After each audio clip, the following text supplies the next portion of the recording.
अगर आप ट्रेडिंग से पैसे कमाना चाहते हो ना, तो आपको चार्ट पैटर्न्स आने ही चाहिए। और अगर आपको चार्ट पैटर्न्स नहीं पता है तो डोंट वरी, आज की वीडियो से हमारी के साथ ही जो कुछ हम आपको सिखा रहे हैं इसके नोट्स भी जरूर बना लेना, ताकि आपको ये हमेशा याद रहे और बीच में बहुत सारी टिप्स जरूर करते हैं।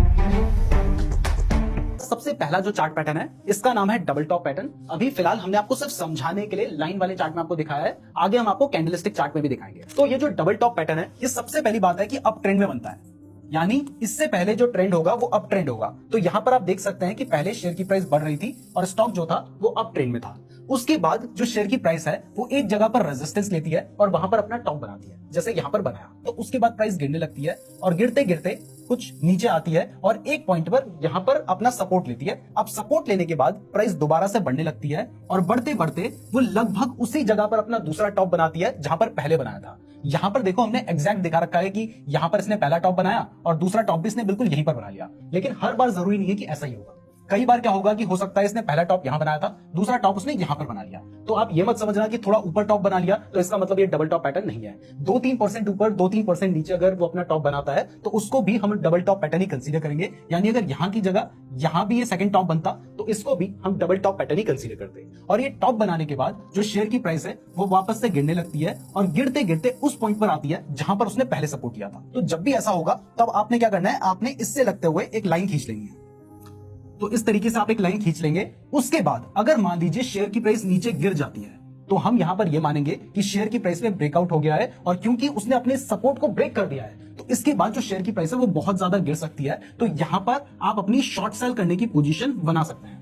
अब यहां पर मैं आपको एक प्रो टिप देता हूं। देखो, कई बार क्या होता है कि जो शेयर की प्राइस है ना, वो थोड़ा नीचे गिरने के बाद वापस से बढ़ने की कोशिश करती है और बढ़ने के बाद दोबारा गिर जाती है। तो अगर कभी ऐसा होता है तो इसका मतलब है कि शेयर की प्राइस ने जो इसकी नेक लाइन थी, जो कि पहले सपोर्ट था, अब क्योंकि इसने इसको ब्रेक कर दिया है तो ये इसका क्या बन गया होगा, ये इसका बन गया होगा रेजिस्टेंस। तो अगर इसने अपने रेजिस्टेंस को रीटेस्ट किया है तो इसके बाद और ज्यादा प्राइस गिर सकती है। मतलब यहां पर हम कंफर्म हो जाएंगे कि प्राइस ने उस रेजिस्टेंस को ब्रेक नहीं कर पाया है और उसके बाद प्राइस गिर सकती है। तो आप चाहें तो सबसे पहले तो यहीं पर अपनी शॉर्ट पोजीशन ले सकते हैं, लेकिन अगर आपको कंफर्म करना है तो आप उसके बाद वेट कर सकते हैं। कई बार शेयर की प्राइस यहां पर अपने आप को रीटेस्ट भी करती है, लेकिन हर बार जरूरी नहीं है कि रीटेस्ट करे, इसलिए आप चाहें तो यहां पर अपनी शॉर्ट करने की पोजीशन ले सकते हैं। तो अब आपका टारगेट कहां पर होगा वो मैं आपको कैंडलस्टिक वाले चार्ट में बताता हूं। फिलहाल आपको समझ आ गया है कि ये वाला जो हमारा पैटर्न है ये बनता कैसे है। तो जब ये पैटर्न बन जाता है तो उसके बाद आपको क्या करना है, आपने देखा कि यहां पर भी हमारा जो एम पैटर्न है, इसको वैसे मैं आपको बता दूं, इसको एम पैटर्न भी बोलते हैं, क्योंकि आपको स्क्रीन में ये एम जैसा दिखाई दे रहा है ना, इसलिए इसको एम पैटर्न भी कहा जाता है। तो यहां पर आप देख सकते हैं कि पहले जो शेयर की प्राइस थी वो बढ़ रही थी और शेयर की प्राइस ने यहां पर अपना पहला टॉप बनाया, इसको फर्स्ट पीक भी बोल सकते हैं। उसके बाद शेयर की प्राइस गिरने लगी और इसने यहां पर अपना सपोर्ट लिया। सपोर्ट लेने के बाद प्राइस वापस से बढ़ने लगी और उसके बाद आप देखेंगे कि जहां पर पहले उसने अपना रेजिस्टेंस लिया था, बिल्कुल वहीं पर शेयर की प्राइस ने रेजिस्टेंस लिया है। और वैसे मैंने आपको बताया कि थोड़ा ऊपर नीचे भी लेता तब भी हम उसको एम पैटर्न यानी डबल टॉप पैटर्न ही मानते हैं। और इसके बाद आप देखते हैं कि शेयर की प्राइस गिरने लग गई। तो जैसे ही शेयर की प्राइस गिरने लग जाती है और आपको दिखाई देता है कि ये पहले वाले सपोर्ट के आसपास आ गई है, तो अब आप क्या करेंगे, आप इस तरीके से यहां पर एक लाइन ड्रॉ कर देंगे और उसके बाद अगर ये लाइन हमारी ब्रेक हो जाती है तब आपने क्या करना है, जैसे ये ब्रेक हो जाती है तब आप एंट्री ले सकते हैं, या फिर कई बार रीटेस्ट भी करेगी तब भी आप एंट्री ले सकते हैं। तो यहां पर आप श्योर हो गए हैं कि जो शेयर की प्राइस है उसने अपने सपोर्ट को ब्रेक कर दिया है, तो आपने यहां पर एंट्री ले लेनी है। आपका जो स्टॉप लॉस होगा वो जिस कैंडल ने ब्रेकआउट दिया है उसका टॉप पॉइंट, यानी यहां पर आप अपना स्टॉप लॉस लेकर चल सकते हैं। और रही बात टारगेट की, तो देखो, टारगेट के लिए आपको क्या करना है कि जो नेक लाइन और फर्स्ट या सेकंड टॉप के बीच में जो डिफरेंस है उस डिफरेंस को ही आपको अपना टारगेट लेकर चलना है। जैसे मान लो यहां पर आपको दिखाई देता है कि इन दोनों के बीच में 3% का डिफरेंस है, तो अब आप इतना ही टारगेट यहां पर 3% का लेकर चल सकते हैं।